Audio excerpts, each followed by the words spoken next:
Yes? I have a question. Yes? Let's see if I can phrase it. So in the video you talked about cause and effect. And I think about the choices that we make, cause and effect. And we try to be good people, and so we try to make good choices so that the effect is positive. But what happens if you're in a situation when you make a choice in either way, there's suffering that would happen to either side? Mm-hmm. So how do you choose? So you're making the assumption that sometimes you don't know what to choose because both are bringing out effects. I think what we always need is wisdom. You need the wisdom to make the right choice. And what differentiates people from a person without wisdom and a person with wisdom is this person who has wisdom cultivated the wisdom. And this person without wisdom, he doesn't really care. He just go on every day or going all the routines and the rigmaroles of everything, going to breakfast and lunch and dinner and going out partying and playing and karaoke and all that. He or she didn't really care about wisdom. So he or she, in most cases, may be making the wrong choice. So what we should do is we should cultivate wisdom. And that's what the Buddha has been talking about. The Buddha said we should be cultivating prajna. It spells P-R-A-J-N-A. That's a very important word. We call it prajna, paramita. Pra, that means beyond. Jna is wisdom. This is the kind of wisdom that goes beyond just ordinary intelligence. And that's contained in the Buddha's teaching. And that's contained in when you meditate deeply into it, it may come out in you because you already have cultivated such wisdom in your previous life, and it just takes a few sessions of meditation to bring it out. You have to be reminded.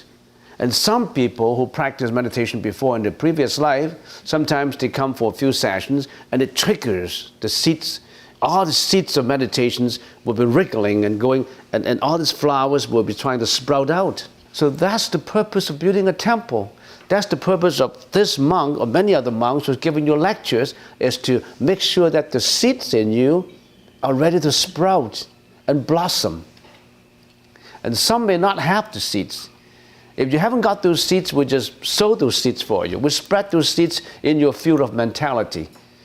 But if you continue to meditate, and all this or that you already have built up would come out, it would try to trigger all those things that you already have. And during the meditation, your lecturer, your teacher may add on some more to it. So most people get a lot of wisdom during meditation, and also from insightful contemplation, like when you're reading a book. And that's the reason why it's important to study teachings. So when you're reading a book, it's not just a religious book. When you're reading any book about humanity, when you're reading a book about, for example, Gandhi, when you're reading a book about successful people, reading a book who struggle for life, you conjure a lot of confidence in you. So you need to approach the right sources.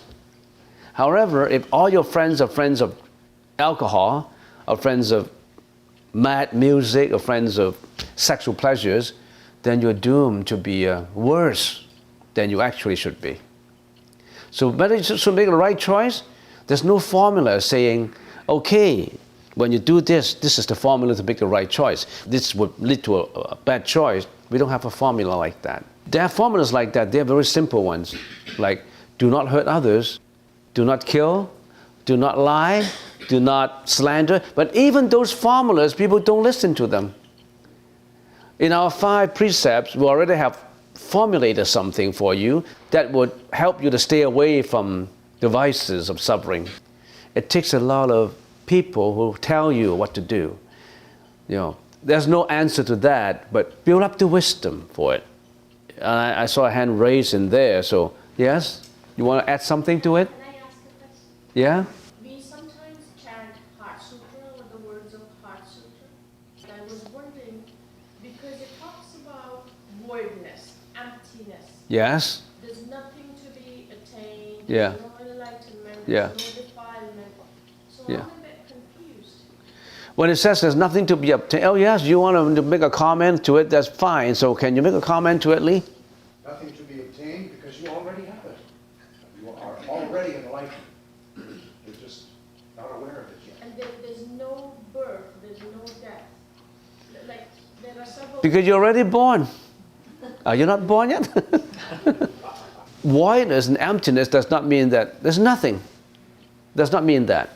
Emptiness means, number one, everything it comes into being because of causes. And everything comes into being because of effects. There's cause and effect, there's causation. So the becoming or the birth of a thing is not the actual birth of it, it's the birth of all the causes that make it look like that. So we don't say, this has the nature of a cup. The nature of this cup has no nature, because this is a conglomeration of all the causes put together to make it a cup. And when the time comes that I accidentally dropped it, and then it smashes into pieces, then it's destroyed. So emptiness, that means everything is on causation. It has no self-nature. When something has self-nature, it can determine its fate. It can determine its own creation. It can come out from its own creation, not depending on any causes. And that's, in most other religions, in most people's mind, will be classified as God. God, they say God does not need a cause. God just comes into being without causes. It does not mean that it's a denial. I want to deny this, I want to negate this. No. It's not denial and negation. It's not pessimistically denying. It just say, I recognize this existence, but I should not attach to it because it exists because of causes. Well, that's number one. Number two is that this is impermanent. Emptiness told us that nothing is permanent. Everything will come to an end. Okay, that's the two very major important definitions of emptiness. Well, then the second question you asked then how does it help me? By understanding emptiness, by understanding voidness, how does it help me in my life? I want benefits so that I can learn better. Let me tell you how it can help you. If you know that everything that comes into being is because of the causes that you cultivated, you begin to be very successful in what you're doing. For example, if you go in the first year university, for example, in this year, and you know that I've got to build up all these good causes to get the higher mark. I need to do all these notes. I need to read all these things. I need to listen attentively to the professor's lectures. And I need to be very conscientious and confident in what I'm learning. I want to build up all the good causes that will lead me to that A, grade A in this course. I want to build up those causes. If I'm a bad student, I don't really care. I just go to lecture every day and drowsy, and I may not even have the textbook, and I just say, oh, I'm getting along, I've just enjoyed university life, what's the mark that I got, I don't really care. So you're not building up causes to get good records of your schooling, of university education. Then you may not get it. So you want to build up all the causes of success in whatever you do, and university education is just an example. In your job, in your employment, in your life, you want to build up every good cause that would lead to every good effect. So you become very positive. You become a planner. You plan all those causes so that you can get that success. If you're not a good planner, you won't build up causes for it. If you want your kids to be very successful, the parents should build up all these causes to educate the kids to go towards that success. Right? And as far as impermanence is concerned, you know that nothing exists for too long. That you know that life is short. You know that you should not attach to things because everything is impermanent. But however, although everything is impermanent, you want to do as much as you can within your responsibility in your lifetime to achieve what you want. Yeah? You have something to add on? Yeah. A consideration to the first question is the quality of one's intention when we make choices. Yeah. We may not make the right choice, but we had a wholesome intention. Yeah. Ultimately, our karmic energy is a reflection of the quality of that intention.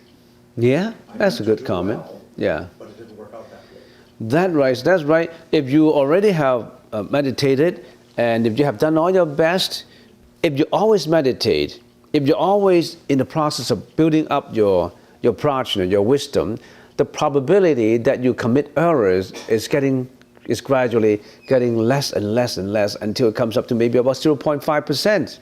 Whereas if you didn't learn it, it may be 100% errors. Yeah.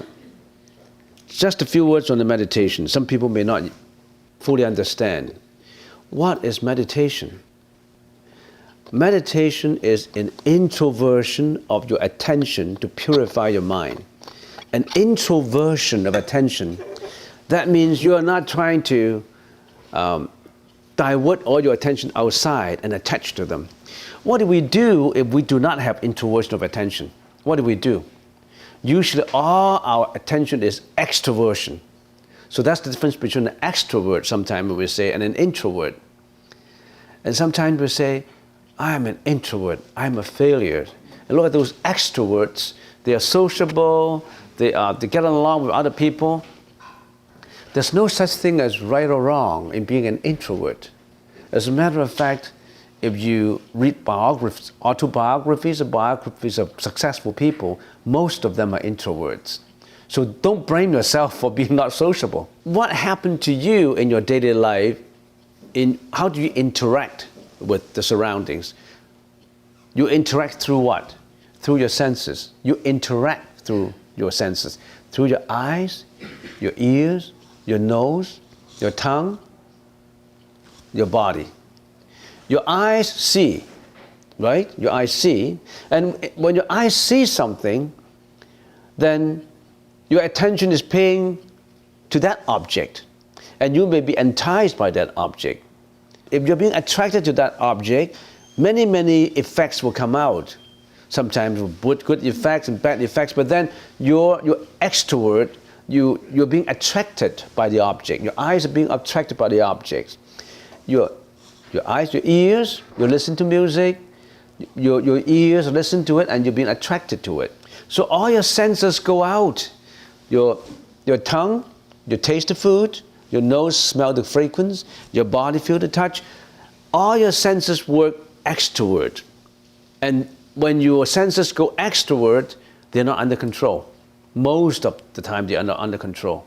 They start to attach to all those objects. How many objects are there? Millions of objects.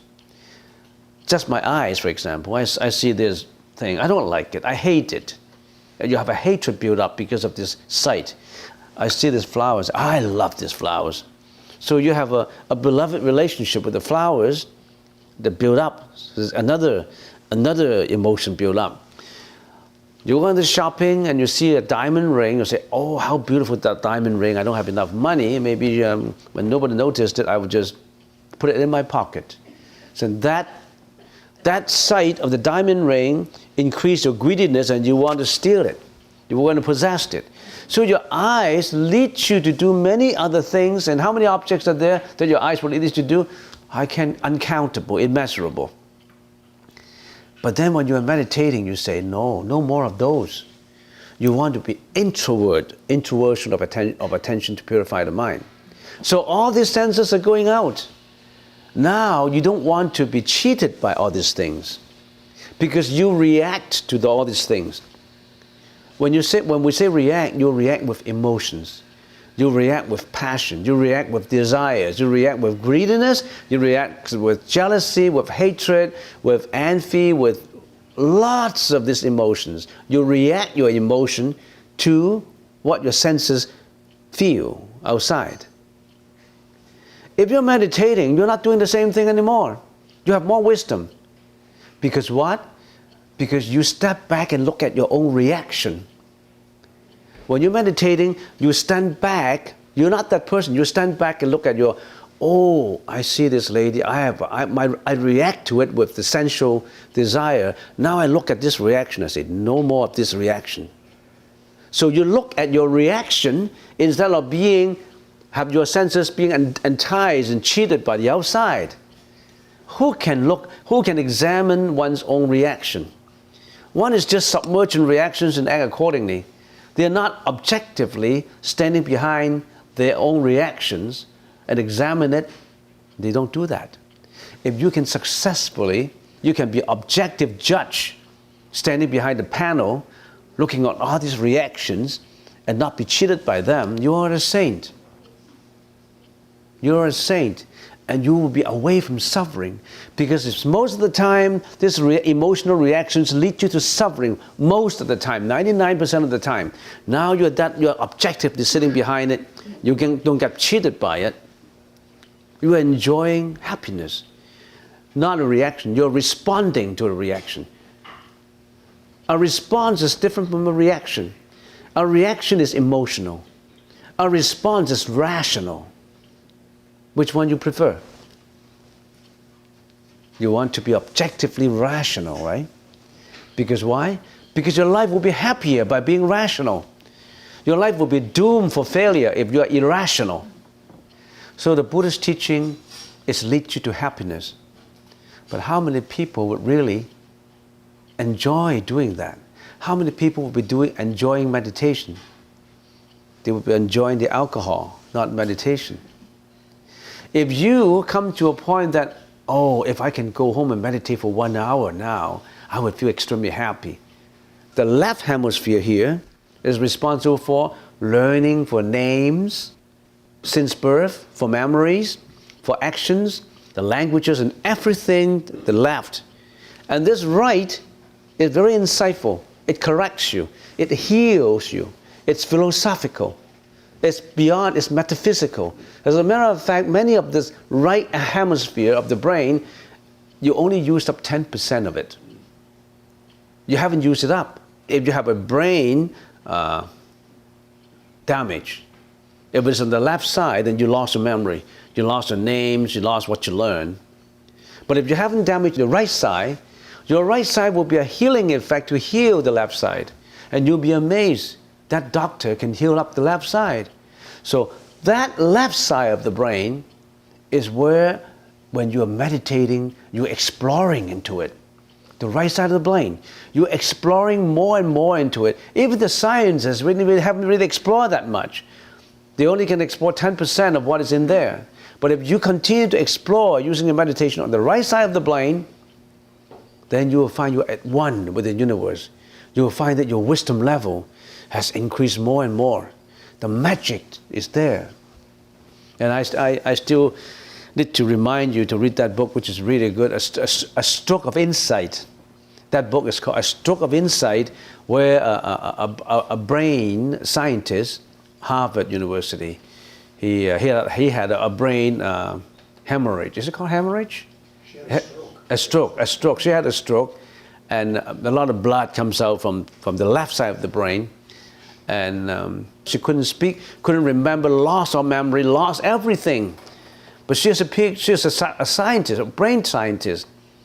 But she was able to be at peace because somehow in the right side of the brain, he knows that it has a healing effect, and she continued to use the right side of the brain to heal up the left side. And after 3 years, she became recovered. And she make an account of what she experienced. She lost the left side of the brain. She found that if she put all the intellectual attention to the right side, she's at peace. Even though she couldn't speak, lie in bed, no movement, no actions, no memory, and nothing, but he's at peace because the right side of the brain works. And that's the right side of the brain that every meditator is exploring. Every time when you sit there and sit still, and you are exploring into the unknown. People take adventure. People want to take adventure in the desert, in the forest, in the wood. They never would have a chance to take an adventure of their own brain. You are special. You want to take a journey into your own brain. Find out more about it. 2,600 years ago, there was a prince who took a journey into understanding the right side of the brain, and he became the Buddha. Don't you want to explore into it? That uncanny, inexplicable journey into the unknown.